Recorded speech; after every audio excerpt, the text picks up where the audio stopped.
तस्मै श्री गुरवे नमः। श्री गुरुभ्यो नमः। प्रतिज्ञा। मैं प्रतिज्ञा करती हूँ, मैं आजीवन यम नियम का पालन करूंगी। मैं फर्स्ट अटेम्प्ट में नेट जेआरएफ क्लियर करूंगी। मैं विश्व में योग का पताका फैलाऊंगी। मेरी संकल्प शक्ति सुदृढ़ है, अबाध्य है। ओम ओम ओम। मैं मेरी संकल्प शक्ति से सब कुछ कर सकती हूँ। ओम ओम ओम। मेरे पास अजय मनोबल है। ओम ओम ओम। धीरे से आप खोल दीजिए। नमस्कार। आज हम जानेंगे हमारा आगे का उपनिषद 8वां तैत्तिरीय उपनिषद। स्क्रीन पे करती हूँ।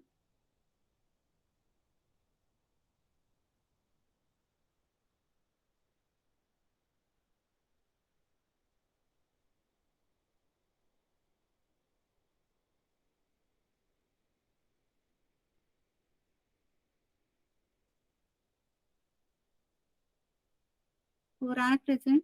दिख रहा है कुछ?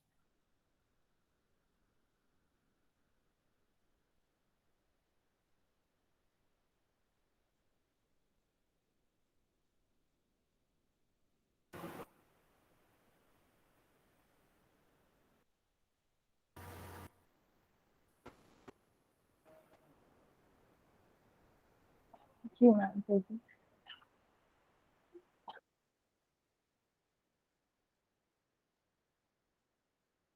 ठीक है। ये जो तैत्तिरीय उपनिषद है, उसका जो विषय है हमारे सिलेबस में हम देखेंगे, जानेंगे, वो है पंचकोश और तीन वल्ली। यहाँ जो हम अध्याय देखे हैं उसको यहाँ पे वल्ली कह के जाना है।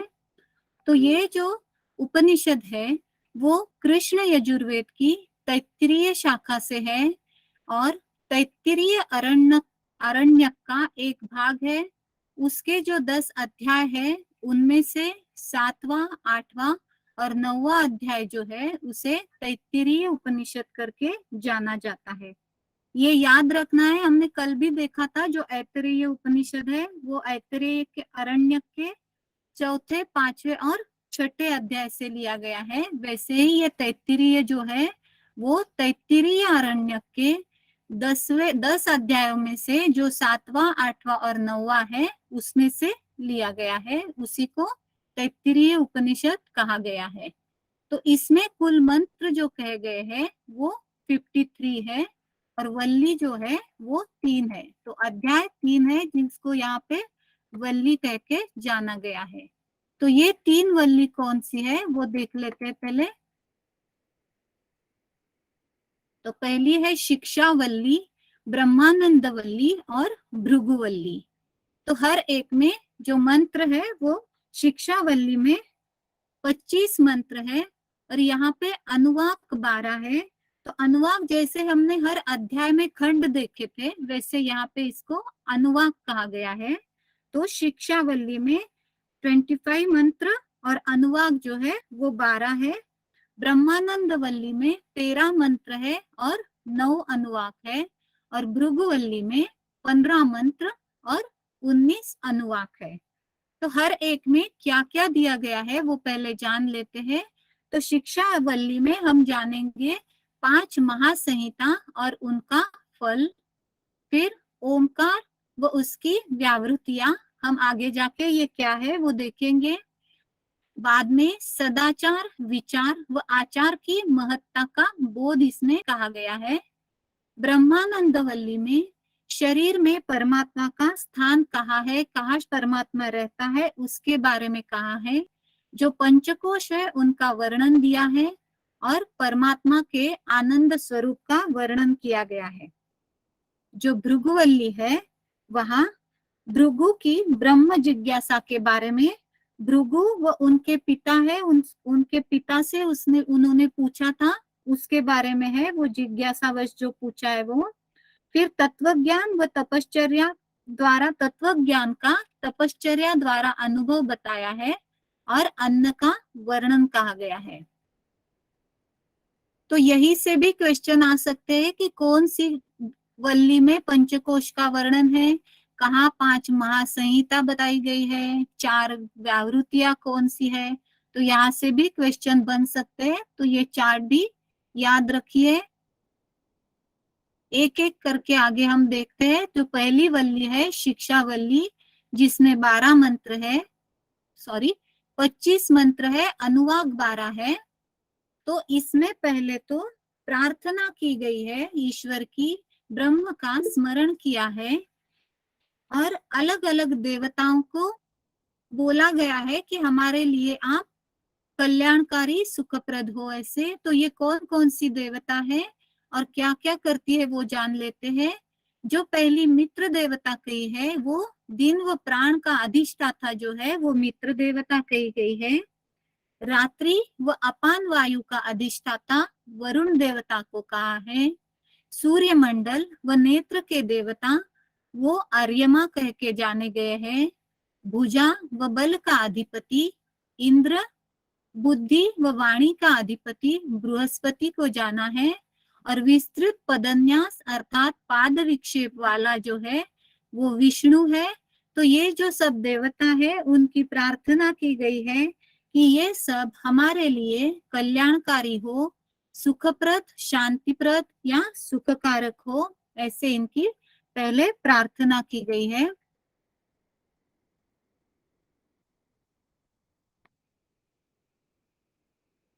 आगे जाके वही उन्होंने दोहराया कि ऋतम ब्रह्म सत्यम ब्रह्म, अर्थात ऋतरूप अर्थात कल्याणकारी तुम ही हो, सत्यरूप अर्थात सत्य जो है वो तुम ही हो। और ऐसे कल्याणकारी व सत्यरूप ब्रह्म को हमारा नमस्कार है, वैसे कहा गया है। आगे शिक्षा की व्याख्या दी गई है और शिक्षा की सार वस्तुएं अर्थात शिक्षा में क्या क्या सम्मिलित है वो कहा गया है, जिसमें वर्ण है, स्वर है, मात्रा है, बल है, साम है और संधि है। तो ये जो 6 है वो शिक्षा की व्याख्या में कहे गए हैं। तो एक एक करके देखेंगे। वर्ण जो है तो अ आ ई ये जो वर्ण है उनको वर्ण जाना गया है। दूसरे कहे गए हैं स्वर, जिनमें उदात्त अर्थात उच्च स्वर, अनुदात्त अर्थात अधोगामी नीच स्वर और स्वरित अर्थात समभाव के स्वर। तो वेदों के जो पठन किए जाते हैं मंत्रोच्चार करते समय ये स्वर यूज किए जाते हैं। तो उच्च स्वर में मंत्र पढ़े जाते हैं तो कहीं निम्न स्वर में अनुदात्त स्वर में पढ़े जाते हैं। तो ऋग्वेद में तो ये ज्यादा नहीं है, लेकिन सामवेद जो हम देखे हैं वो जो गायन से होता है वहां पे ये स्वर काम आते हैं। वहां पे वो ऐसे खड़ी डंडी होती है, उदात्त कहते हैं तो वो ऊंचा स्वर होता है। आड़ी डंडी होती है तो वो नीचा यानी निम्न स्वर होता है। और स्वरित जो है वो समभाव कहा गया है, जो अधिक उच्च भी नहीं है और अधिक कम भी नहीं है। तो इनको स्वरित स्वर कहा गया है। और जो तीसरा आता है वो मात्रा, जहाँ पे ह्रस्व, दीर्घ और प्लुत मात्रा कही गई है। ये दीर्घ में मैंने गलत ही लिखा है, जो दीर्घ की मात्रा है वो दीर्घ चाहिए, दूसरी वाली मात्रा चाहिए। आप अगर लिख रहे हो तो उसको करेक्ट कर लीजिए, मेरे से गलती से मैंने गलत ही लिखा है वहां पे।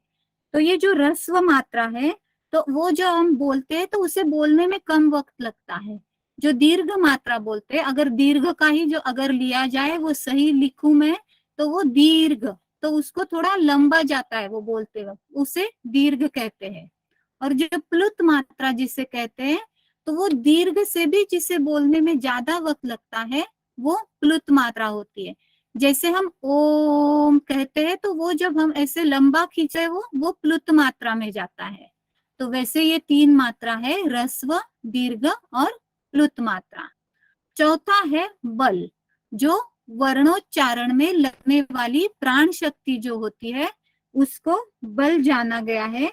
अर्थात हम जो कुछ भी बोलते हैं तो उसके लिए हम कुछ प्रयास करते हैं, तो वो जो प्रयत्न करते हैं, जो प्राण शक्ति हम यूज करते हैं उसे बल कहा गया है। जो तीसरी शिक्षा, पांचवी शिक्षा की व्याख्या है उसमें है साम, जो मध्यम वृत्ति से हम उच्चारण करते हैं, समवृत्ति से, समान वृत्ति से, उसे साम कहा गया है, जो कि न अधिक ऊंचा हो न अधिक निम्न हो। और आगे लास्ट में जो बताया है वो संधि, जिसे संतान कह के भी जाना है। तो ये क्या है कि ये विधि तथा शब्दों के मिलन की प्रक्रिया जो है उसे संधि कहा गया है। अगर कोई भी एक शब्द लेते हैं, क प्लस म प्लस ल, तो कमल करके एक शब्द बना। तो ये जो यहाँ पे अधिक अधिक किए करके है वो संधि है, उनको मिलाया तो एक शब्द बन गया। यही जो है व्याकरण में भी, वो पाणिनि का जो व्याकरण है वहां भी ये देखने को मिल सकता है हमें। तो ये जो है शिक्षा की व्याख्याएं कही है। उसके बाद जो वहां पे जाना है तैत्तिरीय उपनिषद में, वो कहा है महासंहिता के बारे में। 5 महासंहिता या पंच अधिकरण करके उनको जाना गया है। ये जो 5 स्थान है इनको मिला के 5 महासंहिता कहा गया है। और हर एक संहिता का पूर्व रूप, उत्तर रूप, संधि और संधान बताया गया है। तो ये जो 5 महासंहिता कही गई है वो जानते हैं एक एक करके। पहला है अधिलोक, जिसमें लोक संबंधी वर्णन। दूसरा अधिज्योतिष, जहाँ ज्योतिष संबंधी वर्णन है। तीसरा अधिविद्या, जो विद्या संबंधी है। चौथा है जो अधिप्रजा, जहाँ प्रजा संबंधी वर्णन है। और जो पांचवा है वो अध्यात्म, वो अध्यात्म दर्शन के बारे में ज्ञान देता है। तो ये चार्ट में हम जानेंगे इसको कि जो पहला है अधिलोक, उसका पूर्व रूप, उत्तर रूप, संधि और संधान ऐसे एक एक करके जानेंगे। तो ये अधिलोक जो है, तो ये लोक का पूर्व रूप जो है वो पृथ्वी कहा गया है। उत्तर रूप द्यौ कहा गया है। और जो उसकी संधि करता है, दोनों के बीच में जो है वो आकाश है। और ये संधान किसके द्वारा, साधन क्या है, संयोजक क्या है, तो ये वायु कहा गया है। बुक में इसका इतना ही वर्णन है, इसीलिए ज्यादा कुछ तो मैं नहीं बोल पाती। लेकिन ये जो पृथ्वी और द्यो अर्थात स्वर्गलोक है, उसके बीच में जो है वो आकाश है, तो इसीलिए उसे संधि कहा गया है। और वो वायु द्वारा एक दूसरे को जोड़े जाते हैं, साधन बताया गया है। जो ज्योतिष, आदि ज्योतिष कहा गया है, उसमें पूर्व रूप अग्नि कहा है, उत्तर रूप सूर्य कहा गया है, और जिसकी संधि कही गई है वो जल है। और संधान है या साधन जो है वो बिजली कहा गया है। हम वैसे भी देखते हैं कि जब बारिश होती है तो पानी ही तप के ऊपर जाता है अग्नि से और वो नीचे आ जाता है। वैसे ही यहाँ कुछ कहने की कोशिश होगी, लेकिन इतना ही दिया है कि अग्नि पूर्व रूप, सूर्य उत्तर रूप, संधि जो जल है और संधान बिजली है। विद्या का देखेंगे, जो अधिविद्या है तो उसका पूर्व रूप आचार्य है। उत्तर रूप जो है वो शिष्य है। इसकी संधि विद्या कहलाई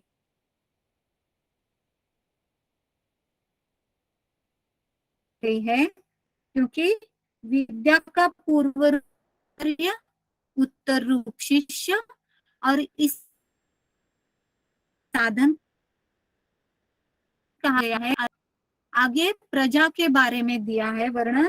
तो जो प्रजा है उसमें पूर्व रूप माता को कहा है, उत्तर रूप पिता को कहा है, और जब उनकी संधि होती है, मिलते हैं, तो संतान हो जाती है। वो प्रजनन कर्म से वो साधन कहा है कि जब जन्म देती है माँ तो संतान आ जाती है, ऐसा वहां पे बताया गया है।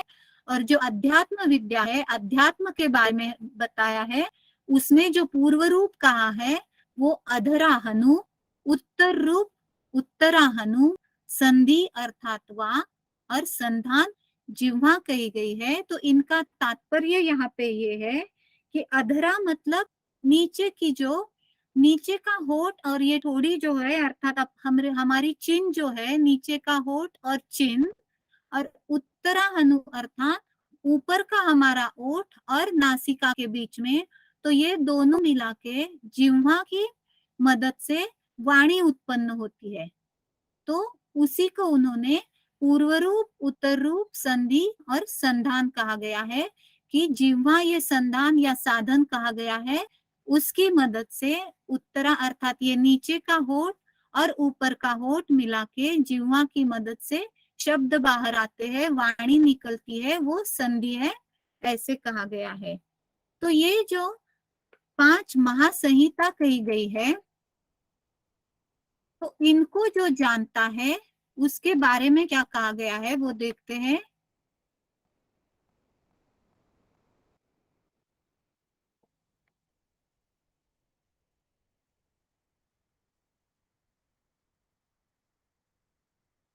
तो ये जो 5 प्रकार की महासंहिता है, इनको जानने वाला जो पुरुष होता है, जो इन्हें पता कर लेता है, वो प्रजा, पशुधन, ब्रह्म तेज और अन्यादि भोग्य पदार्थ जो होते हैं उनसे वह स्वर्गादि से संपन्न हो जाता है, ऐसे यहाँ पे कहा गया है।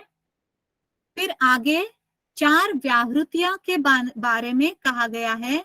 यहाँ पे व्याहृतियां अर्थात स्वर कहा गया है, स्पीच जो बोले जाते हैं। हम लोग इसे पहले से जो जानते हैं वो लोक करके भी जानते हैं। तो ये 4 व्याहृतियां कौन सी है वो देखते हैं। पहले तो कही गई है भू, दूसरी भुव, तीसरी स्वः और वो चौथी जो है वो महा। भू, भुव, स्वः, महा। तो ये भू जो है वो भूलोक अर्थात पृथ्वीलोक से जानते हैं। भुव अर्थात भूवलोक, अंतरिक्ष लोक। स्वः अर्थात स्वरलोक, द्युलोक से जानते हैं। और मह, इसको इसको जिसने, मह जो है वो महरलोक है, स्वरलोक के ऊपर का। तो इसको जिसने प्रथम जाना वो महाचमस ऋषि के पुत्र थे, महाचामस्य उनका नाम था। ये हमें जानना है, क्वेश्चन यहाँ से बन सकता है, आप नोट कर लीजिए। मह के बारे में या महरलोक के बारे में पहले किसने जाना, तो वो महाचमस ऋषि के पुत्र महाचामस्य थे। तो ये जो लोक है भू, भुव, स्वः और महा, ये लोक और उनके देवता, वेद और प्राण, ये एक चार्ट में बताए गए हैं, उनको देखते हैं। ये भू जो है हमने देखा वो लोक पृथ्वी है, उसका देवता अग्नि है, और जो वेद है ऋग्वेद से उन्हें जाना जाता है, और जो प्राण है वो प्राण है। भुव अंतरिक्ष लोक, उसके देवता वायु है, वेद जो है वो साम है, और प्राण जो कहे है वो अपान है। जो स्व लोक है या स्व व्यावृत्ति यहाँ पे हमने जानी है, उसका लोक जो है वो द्युलोक अर्थात स्वर्गलोक है। उसके देवता आदित्य कहे गए हैं, और वेद यजुर्वेद और प्राण जो है वो व्यान कहे गए हैं। और आखिर में जो मह है, जो 4 व्याहृतियां, उनमें से चौथा मह, जिनको महाचमस ऋषि के पुत्र महाचामस्य ने पहले जाना, वो आदित्य लोक कहा गया है यहाँ पे। उसके देवता चंद्रमा कहे गए हैं, और वेद जो है वो यहाँ पे इस उपनिषद में ब्रह्म कहा गया है, और प्राण अन्न कहे गए हैं। तो ब्रह्म अर्थात अथर्व ही है, लेकिन जो तीनों वेदों के भी परे है वो ब्रह्म, ऐसा यहाँ पे जानना है। और ये सबसे महत्वपूर्ण है, इसीलिए इससे ब्रह्म कहा गया है। और एक बात भी याद रखनी है, इसे जो स्व में देवता कही गई है आदित्य, उसको सूर्य करके हमें जानना है, लेकिन लिखते वक्त अगर क्वेश्चन आता है तैत्तिरीय उपनिषद से, तो स्व की देवता आदित्य करके ही जानी है। तो ये जो ब्रह्म है वही महान है, ऐसे कहा है। तो ब्रह्म महान है, मह ही ब्रह्म है, और वही वेदों का परम लक्ष्य है, और इसी के कारण वेदों को महत्वपूर्ण कहा गया है। अर्थात इन 4 व्याहृति से मह व्याहृति ने लक्षित ब्रह्म की लक्षित ब्रह्म ही परमोच्च उपास्य है, और ये जान के हमें वेदों की उपासना करनी चाहिए। तो ये 4 व्यावृत्तियां जिसे लोक करके भी हम जानते हैं, लेकिन तैत्तिरीय उपनिषद में इसे व्यावृत्ति करके जाना गया है। आगे इसमें लिया है त्रिविध ताप का वर्णन। यहाँ पे त्रिविध ताप ऐसे बुक में तो मेंशन नहीं है, लेकिन अधिदैविक, जो अधिभूत या आध्यात्मिक ऐसे करके कहा गया है, इसीलिए मैंने इसको ये हेडिंग दिया था। अगर आप ताप हटाना भी चाहो तो हटा सकते हो, अगर मुझसे गलती हो गई हो तो इसे हटा देना, लेकिन जो नीचे का है वो सब बुक में से ही है। तो ये जो व्यावृत्ति उपासना की गई है वो उस ब्रह्म की है, और उसी की उपासना का वर्णन पंक्तियों स्वरूप कहा गया है। तो पहले अधिदैविक जान लेते हैं। इसमें परम पुरुषा निवास कहा गया है। जो परम पुरुष है वो हृदय में या हृदय के मध्य में निवास करते हैं, ऐसे कहा गया है। और वो जब आते हैं तो वो सहस्त्रार से या ब्रह्मरंध्र से शीर्ष कपाल को जो भेदन करती है वो इंद्रयोनि यहाँ पे कहा गया है, जिसको सुषुम्ना नाड़ी करके हम जानते हैं। तो ये इस सुषुम्ना नाड़ी द्वारा जानने वाला जो है वो ब्रह्म है, और उसका निवास स्थान जो है, उस परम पुरुष का निवास जो है वो हृदय बताया गया है। फिर अधिभौतिक कह के जो पंक्तियां उन्होंने कही है उसमें है लोकों की पंक्तियां, जो लोक है उनकी पंक्तियां, ज्योति श्रृंखला और काया संबंधित वर्णन इसमें है। आगे हम देखेंगे इसके अंदर क्या है। और जो आध्यात्मिक है उसमें प्राण समूह है, पंच ज्ञानेन्द्रिय है, और धातु समूह है। जो शरीर में जो धातु है वो इसमें बताए गए हैं।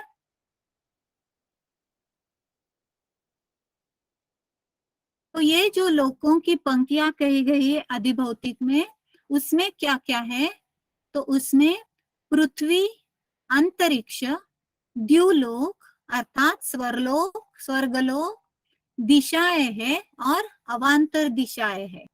तो दिशाएं मतलब जो मेन हमारी दिशाएं है, पूर्व, पश्चिम, उत्तर, दक्षिण, ये जो मेन है वो दिशाएं। और जो अवांतर दिशाएं है उसमें जो वो उपदिशाएं है वो आती है आग्नेय, नैऋत्य, वायव्य और ईशान्य। जो उपदिशा है वो, इसका वर्णन हमने त्रिशिखो ब्राह्मण उपनिषद में भी देखा था। इस अवांतर दिशाओं के बारे में हमने वहां देखा था। जो ज्योति श्रृंखला है उसमें अग्नि, वायु, आदित्य, चंद्रमा और नक्षत्र के बारे में है। ज्योति श्रृंखला अर्थात ये 5 जो है उनसे जो पंक्ति है वो ज्योति श्रृंखला। फिर काया संबंधी कही गई है पंक्ति, वो है जल, औषधि, वनस्पति, आकाश और आत्मा। ये काया से संबंधित है। जो अधिभौतिक में है ये तीनों लोकों की पंक्तियां, ज्योति श्रृंखला और काया संबंधित।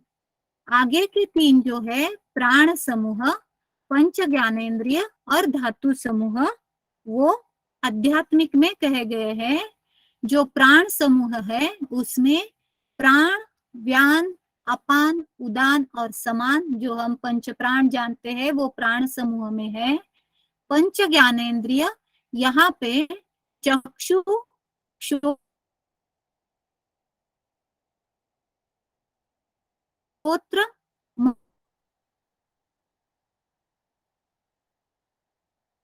मन लिया गया है। वाक यानी वाणी और त्वक यानी ये 5 यहाँ।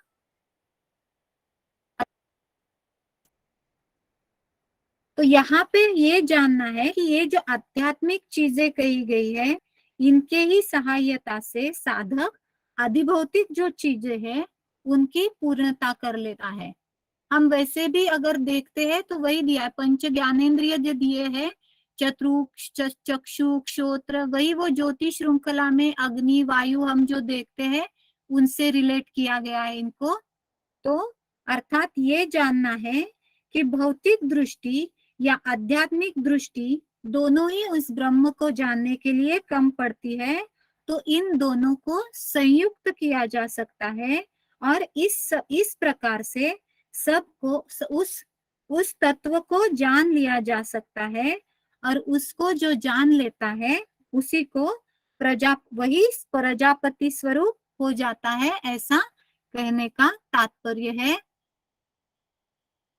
आगे ओम की महिमा के बारे में कहा गया है।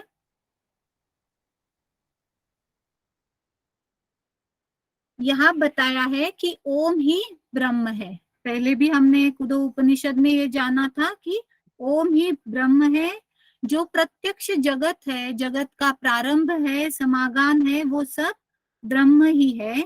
शास्त्र में शास्त्र मंत्र का जो उच्चारण होता है, कोई मंत्र हम पढ़ते हैं, वो उच्चारण अग्निहोत्र करते समय, यज्ञ करते समय जो उच्चारण होता है, अध्ययन करते समय जो भी होता है, वो सब ओम ही है, और ब्रह्म प्राप्ति भी ओम ही है।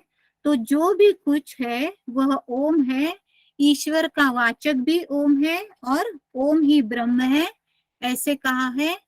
तो इसकी श्रेष्ठता आगे बताई गई है कि ये जो स्वाध्याय करते हैं, प्रवचन करते हैं, तो शास्त्राध्ययन व प्रवचन अनुष्ठान किए जाने योग्य है, इसका अनुष्ठान करना है। अर्थात स्वाध्याय मतलब सीखना, और प्रवचन अर्थात पढ़ना, वो सदा करते रहना चाहिए। तो इसकी श्रेष्ठता क्या है? निरंतर हम जो देखते हैं, निरंतर और दीर्घकाल जो हम देखते हैं पतंजलि योग सूत्र में भी, तो उसकी श्रेष्ठता अलग अलग ऋषियों ने अलग अलग बताई है कि सदा प्रवचन या अध्यापन सीखना करते रहो। तो रथितर पुत्र के जो ऋषि थे, रथितर पुत्र सत्यवचा थे, जिनको राथितर नाम से जाना था, उन्होंने सत्य को श्रेष्ठ बताया। जो पुरुषिष्ठ के पुत्र थे, पुरुषिष्ठ ऋषि के पुत्र तपोनित्य पौरुषिष्टि, उन्होंने तप को श्रेष्ठ बताया। और मुद्गल ऋषि के पुत्र मौद्गल्य, नाक भी जिन्हें कहा जाता है, उन्होंने शास्त्राध्ययन को श्रेष्ठ बताया। तो सत्य अर्थात सत्य वचन, सत्य क्या है, तप क्या है, ये यहाँ कहा है कि सत्य अर्थात सत्य वचन, और तप अर्थात यहाँ पे इंद्रियों का दमन, मन का निग्रह करके शास्त्र अध्ययन करना, वही यहाँ पे तप कहा गया है। इंद्रियों का दमन यहाँ पे तप कहा गया है। अगर हम जान लेते हैं तो अलग अलग उपनिषद में तप को अलग अलग कहा गया है। स्वधर्म पालन या कष्ट सहन करना, इसको तप कहते हैं, ये हमने केनोपनिषद में जाना है। और अभी हमने 2 दिन पहले देखा था मुंडक उपनिषद, वहां हमने जाना था ज्ञान ही तप है। और अब इस तैत्तिरीय उपनिषद में हम जान रहे हैं कि इंद्रियों का दमन ही तप है। तो ये भी कहाँ कहाँ तप को क्या क्या कहा गया है, वो भी हमें याद रखना है। तो ये जो स्वाध्याय करते हैं, तो स्वाध्याय के साथ साथ क्या अनुष्ठान करना चाहिए, क्या क्या करना चाहिए, वो कहा गया है कि स्वाध्याय के साथ साथ अग्निहोत्र, अतिथि पूजन, लौकिक व्यवहार जो रोज के हम व्यवहार करते हैं, वो प्रजनन अर्थात वंश विस्तार, इसका भी अनुष्ठान करना चाहिए। तो खाली बस शास्त्रों का अध्ययन ही नहीं करना है, तो साथ साथ अग्निहोत्र करो, अपने जो नैतिक कर्म है, नित्य कर्म, अतिथि पूजन करो, प्रजनन या वंश विस्तार जो है वो भी करते रहना है, वो वहां पे कहा है। तो आगे उन्होंने कहा है कि ये साथ साथ क्या स्वाध्याय जो करते हैं, तो क्या क्या पालन करना है। तो सत्यम वद अर्थात सत्य बोलना, धर्मम चर अर्थात धर्म का आचरण करना, स्वाध्यायान्मा प्रमदः, स्वाध्याय में गलती मत करना, गलती न करना, ये करना है रोज हमें। और आगे जो हमने ऊपर देखा है अतिथि पूजन जो करना है, उसके साथ साथ मातृदेवो भव, पितृदेवो भव, आचार्य देवो भव व अतिथि देवो भव। अर्थात हमारे माता पिता, हमारे गुरुजन और जो भी अतिथि है, इन सब को देवता समझ के उनकी भी उपासना करनी चाहिए। ये यहाँ पे कहा गया है। यहाँ पे प्रथम वल्ली समाप्त होती है।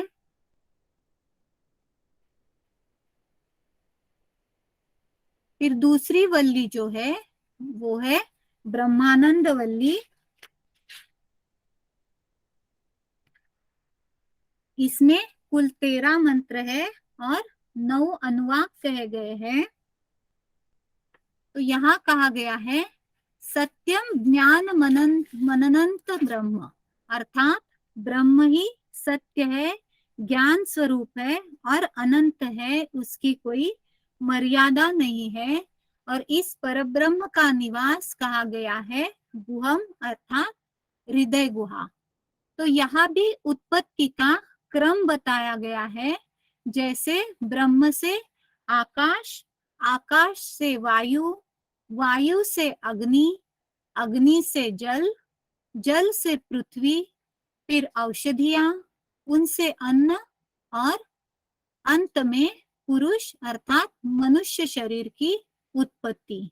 तो ये जो पुरुष है, मनुष्य शरीर है, वो अन्न व रस से युक्त है, अन्न रसमय स्वरूप है। तो ये जो परब्रह्म है उसको जानने का फल यहाँ पे कहा गया है। जो इस ईश्वर परब्रह्म को जानेगा तो उसे क्या फल मिलेगा? तो ब्रह्म के ज्ञान से समस्त कामनाओं की पूर्ति होगी, ऐसा यहाँ कहा गया है। और इसी वल्ली में पंचकोश का वर्णन दिया गया है। यहाँ से क्वेश्चन आ सकता है, पहले भी बताया था कि पंचकोश का वर्णन किस वल्ली में आता है या किस उपनिषद में आता है। तो तैत्तरीय उपनिषद के ब्रह्मानंद वल्ली में पंचकोश का वर्णन आता है, ये हमें याद रखना है। तो ये जो 5 कोश यहाँ बताए गए हैं वो अन्नमय, प्राणमय, मनोमय, विज्ञानमय और आनंदमय। तो एक एक कोश हम जानेंगे। तो ये पहला जो अन्नमय कोश है, तो उसमें हम देखते हैं कि अन्न से ही प्राणी की उत्पत्ति होती है। हमने ऊपर भी जो उत्पत्ति देखी है, तो एक एक करके जब आगे अन्न आता है तो उससे उत्पत्ति प्राणी की हुई है, मनुष्य शरीर की, ये हमने देखा। तो अन्नमय कोश, अन्न से प्राणी की उत्पत्ति और वो उसी में विलीन हो जाता है और ये सभी तत्वों में श्रेष्ठ है। इसीलिए अन्न को सर्व औषधि कहते हैं, क्योंकि अन्न खाते हैं तभी हमें ऊर्जा मिलती है, तभी प्राण काम कर सकते हैं, पहले भी हमने देखा है। इसीलिए अन्न को सर्व औषधि कहते हैं। फिर दूसरा कोश जो है वो प्राणमय कोश है। प्राणो ही भूतानाम आयुः, अर्थात ये जो प्राण है वही समस्त प्राणियों की आयु है, जीवन है, ऐसे कहा गया है। क्योंकि जैसे ही हम ये प्राण, ये शरीर में सांसें चलती है तब तक ही जीवन रहता है, इसीलिए प्राण ही समस्त प्राणियों की आयु है और प्राण अन्नमय शरीर की अंतरात्मा है। अब ये जो प्राण, जो पंचकोश कहे गए हैं, वो एक के अंदर एक सूक्ष्म सूक्ष्म होते जाते हैं। तो प्राणमय कोश के बाद जो आता है वो मनोमय कोश। ये सीक्वेंस हमें याद रखना है।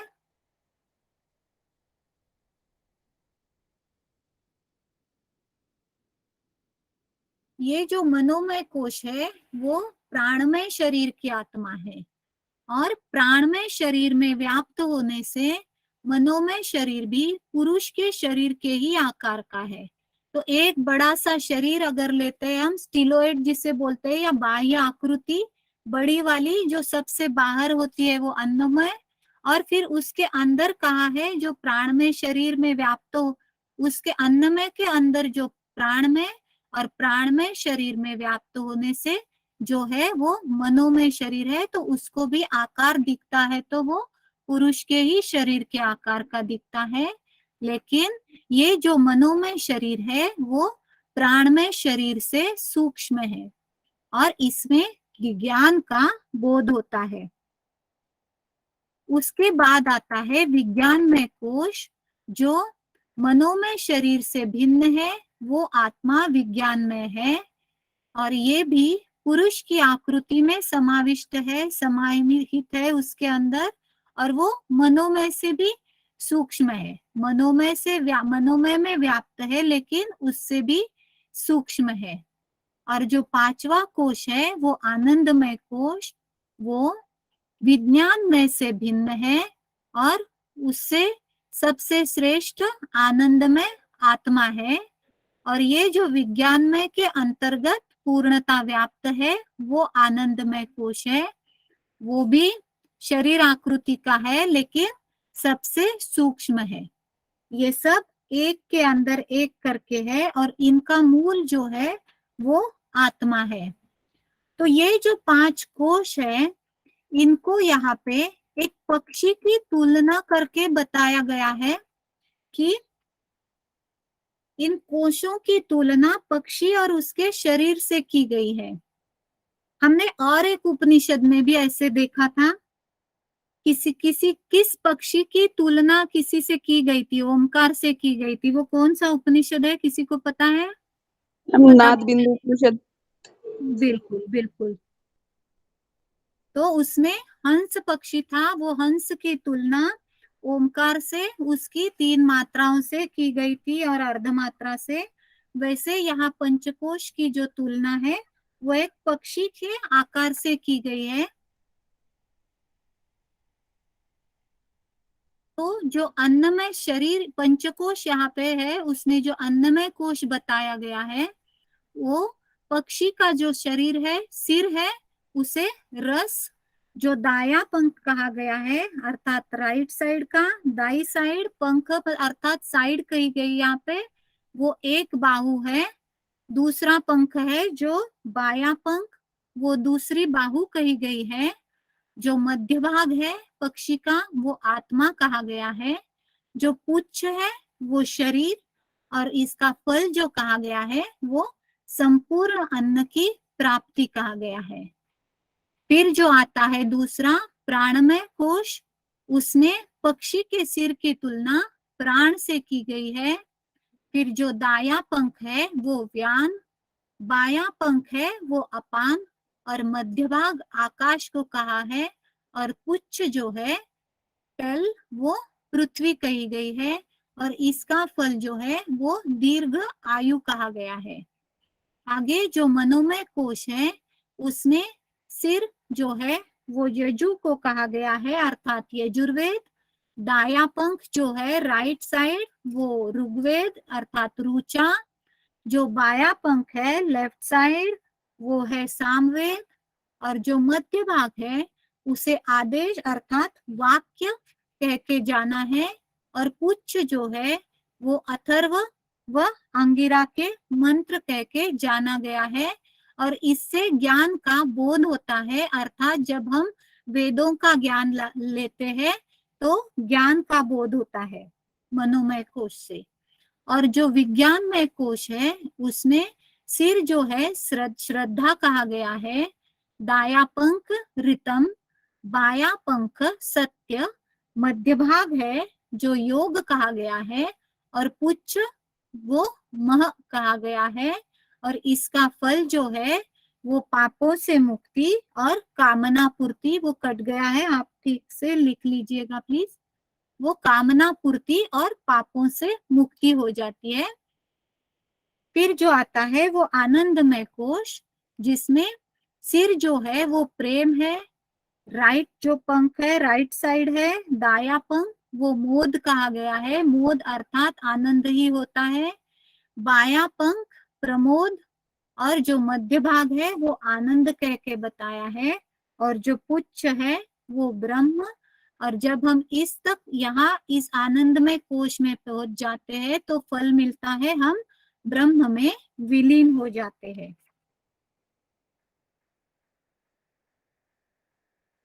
ये पक्षी मैंने निकाला था लेकिन मेरा वो अधूरा रह गया था, शायद आप कंप्लीट कर लीजिएगा अगर पेज में किसी आपको चाहिए वो डायग्राम करके याद रखना हो तो ये जो 5 शरीर कहे गए हैं पंचकोश के रूप में, वो बताया है यहाँ पे कि जो अन्नमय शरीर है वो मनुष्य का शरीर कहा है, जो प्राणमय शरीर है वो मनुष्य की आयु, जो मनोमय शरीर है वो मनुष्य का ज्ञान, हमने देखा ज्ञान का बोध यहाँ से होता है, जो विज्ञानमय शरीर है वो मनुष्य की आत्मा, और जो आनंदमय शरीर है वो स्वयं ब्रह्म है, ब्रह्म में विलीन हो जाते हैं, उसका फल हमने देखा था। और ये 2 पॉइंट यहाँ पे लिखे हैं कि यज्ञ और कर्मों की जो वृद्धि करता है वो विज्ञान है, और ये जो पंचकोश है उनकी तुलना चेतना की अवस्थाओं से की गई है। तो लास्ट में एक चार्ट है, उसमें हम ये देखेंगे कि कैसे चेतना की अवस्थाओं से ये पंचकोश की तुलना की गई है। तो यहाँ पे हमारी दूसरी वल्ली खत्म होती है, और तृतीय वल्ली जो भृगुवल्ली है वो अभी देखेंगे, 15 मिनट में हो जाएगी खत्म, आज इसको कर लेंगे।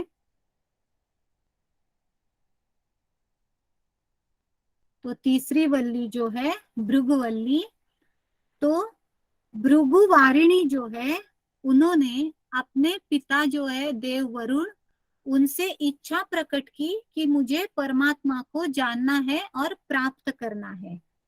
तो जब उन्होंने जाना तो देव वरुण ने उन्हें कहा कि अगर आपको ब्रह्म की प्राप्ति करनी है, परमात्मा को जानना है, तो पहले उसके 6 साधन है उनको जानना पड़ेगा।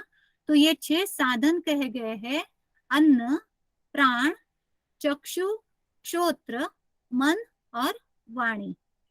तो जब इनके द्वारा ब्रह्म को पाया जा सकता है, ये भृगुवारिणी ने जाना, तो उन्होंने यह प्राणी जिससे उत्पन्न हुए, जिसमें ये आश्रित है, और ये सब फिर जिसमें लय होने वाले हैं, उस ब्रह्म को जानने की जिज्ञासा से भृगु ऋषि तप करने लगे, क्योंकि उन्हें उनको जानना था, प्राप्त करना था।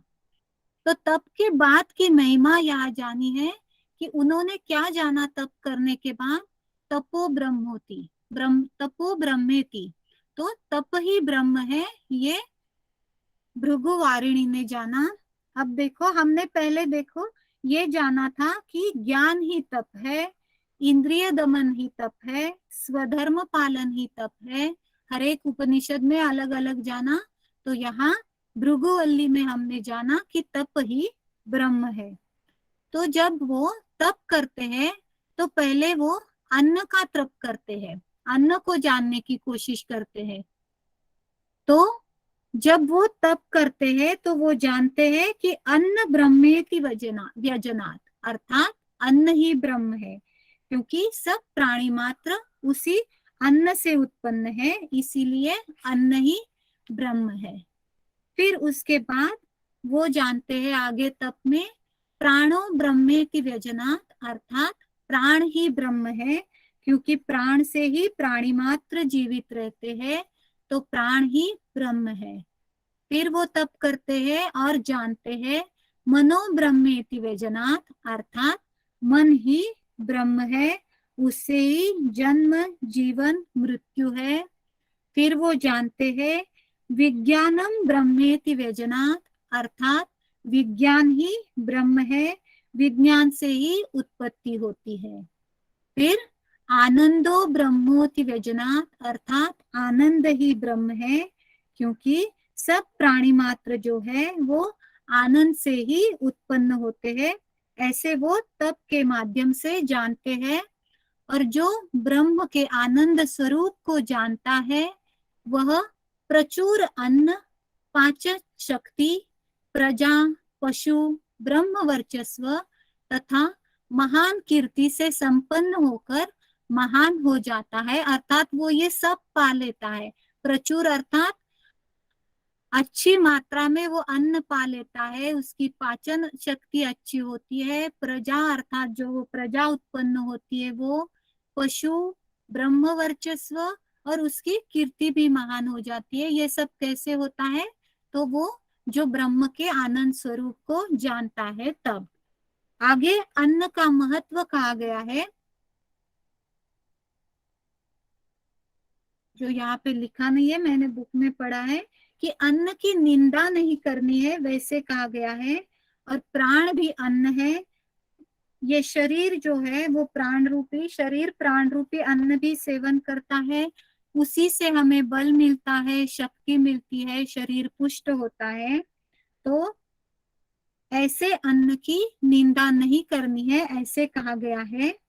और आखिर में ये जो पंचकोश है उसमें शरीर की चेतनावस्था और उसका प्रभाव क्षेत्र और सिद्धि, इसका एक चार्ट है बनाया बुक में। ये अलग अलग मंत्र में दिए गए हैं, वो समझने के लिए आसान हो इसीलिए वो एक चार्ट में बताए गए हैं।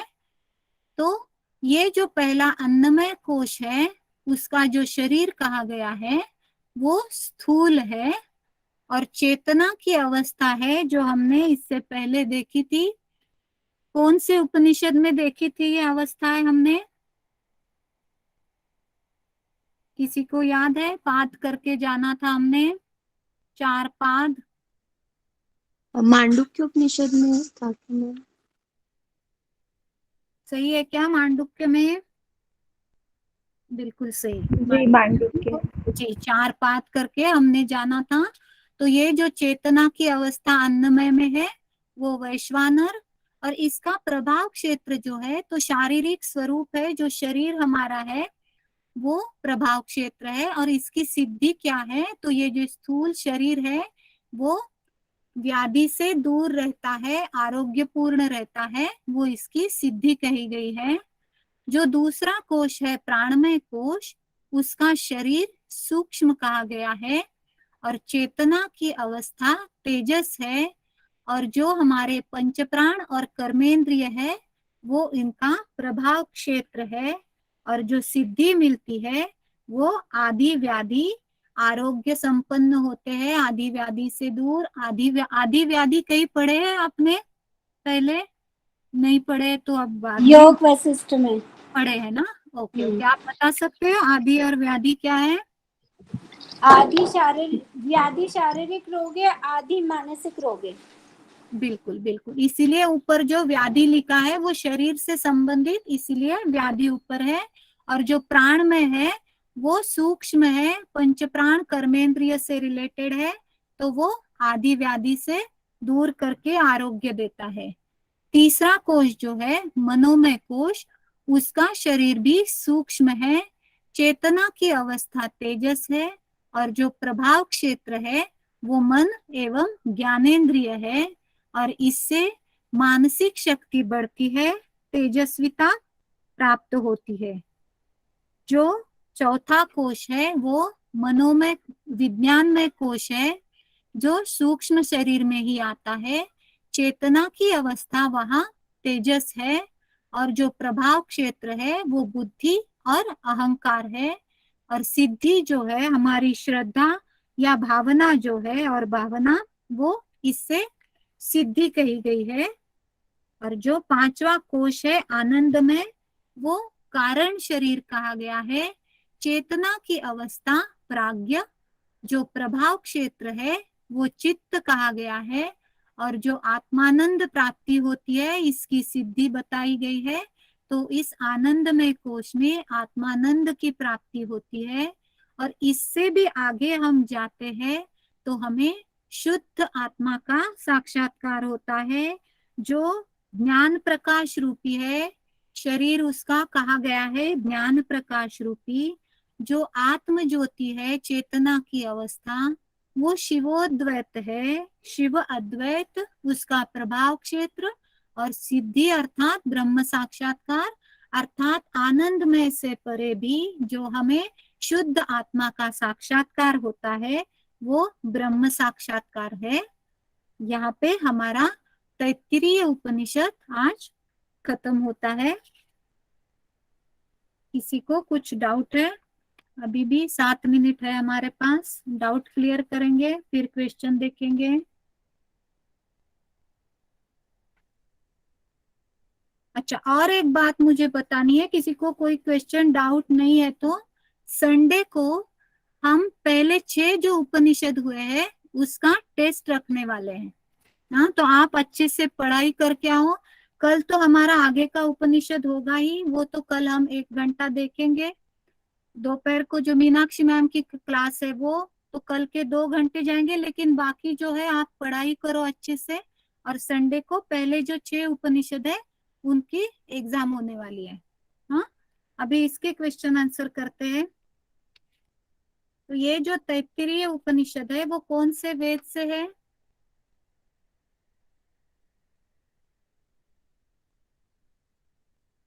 ये आवाज आ रही है मेरी? कृष्ण यजुर्वेद। बिल्कुल सही। और कौन से अध्याय है? 7, कौन 8, से 9। अध्याय से? 7, 8, 9। कौन से आरण्यक से है? तैत्तिरीय।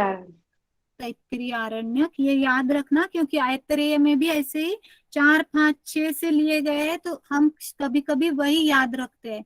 तो याद करते वक्त ही तैत्तिरीय आरण्यक के 7, 8 व 9वां अध्याय, और ऐतरेय में हम जानेंगे तो ऐतरेय आरण्यक के 4, 5 और 6ठा अध्याय, ऐसे ही याद करते वक्त याद कीजिए। इसमें जो 3 वल्ली कही गई है वो कौन सी है? शिक्षा, ब्रह्मानंद एंड भृगु। भृगुवल्ली। तो पंचकोश का वर्णन है वो किस में आया है, कौन सी वल्ली में? ब्रह्मानंद वल्ली, तैत्तिरीय उपनिषद की ब्रह्मानंद वल्ली जी सेकंड। विशाल जी, बिल्कुल सही। और अन्न का वर्णन कहाँ आया है? सही, विकी जी, आयुषी जी सही बोल रहे हो आप। अन्न का वर्णन? भृगुवल्ली। भृगुवल्ली। जी विकी जी सही है, भृगुवल्ली में। जी तुषार बाला जी। और जो व्यावृत्तियां बताई गई है, 4 व्यावृत्तियां, उसका वर्णन कहाँ पे आया है?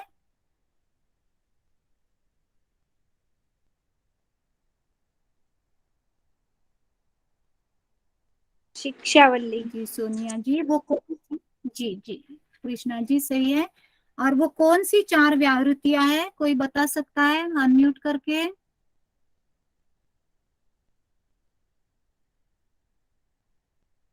नहीं तो टाइप टाइप करने में हमारे पास इतना वक्त नहीं है, 4 ही मिनट बचे हैं, तो अभी हम ऐसे ही बोलते हैं ना।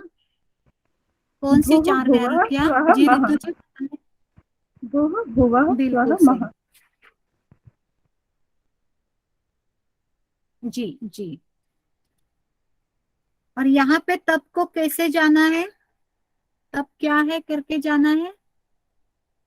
जी विकी जी ब्रह्म। सही टाइप किया है। त्रिवेदी तप।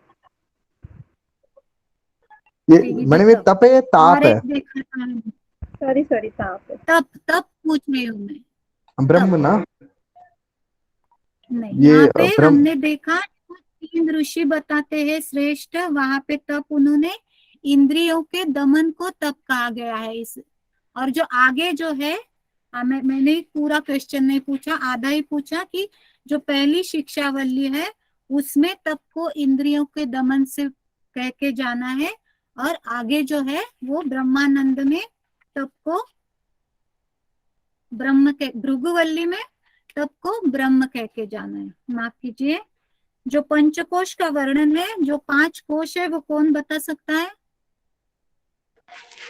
वो इजी है, मैडम, सभी बता सकते हैं, लेकिन फिर भी कोई एक बताओ। जी मैम, अन्नमय, प्राणमय, मनोमय, जी विज्ञानमय विशाल और जी, आनंदमय। कहिए विशाल जी, बोल रहे हो पंचकोश? जी बिल्कुल सही है। अच्छा, तुषार बालाजी आप? यस, अन्नरसमय कोश, मेरे यहाँ प्राणमय कुछ कोश। प्रॉब्लम है क्या मुझे? जी अन्नरसमय कोश, प्राणमय कोश, मनोमय कोश, विज्ञानमय कोश और आनंदमय कोश। जी, उसको अन्नमय कोश ही जाना तो चलेगा। वो ऊपर उन्होंने वैसे अन्न व रस से युक्त इसीलिए अन्न रसमय स्वरूप कहा गया है, लेकिन जो कोश है उसको अन्नमय, प्राणमय, मनोमय, विज्ञानमय व आनंदमय ऐसे ही जानते हैं। अब जो चार्ट हमने देखा था वो पक्षी से तुलना की गई थी, तो मनोमय में कैसे तुलना की गई थी वो कोई बता सकता है? मनोमय कोश में जी मैम। उस पक्षी के शरीर है से तुलना। जी मैम, मनोमय हाँ? में पक्षी का सिर यजुर्वेद है, वो दाया पंख हाँ, रोग है। रुचा। हाँ, ऋचा। ऋग्वेद और या रुचा। हाँ बाया पंख में समान प्राण है। हाँ, रुचा। और मध्य भाग आदेश है मैम। और पूंछ अथर्व अंगिरा है, और उसकी प्राप्ति होती है अन्न की, दीर्घ आयु की प्राप्ति होती है। ज्ञान का बोध होता है फल। मनोमय कोश में दीर्घ आयु की प्राप्ति होती है।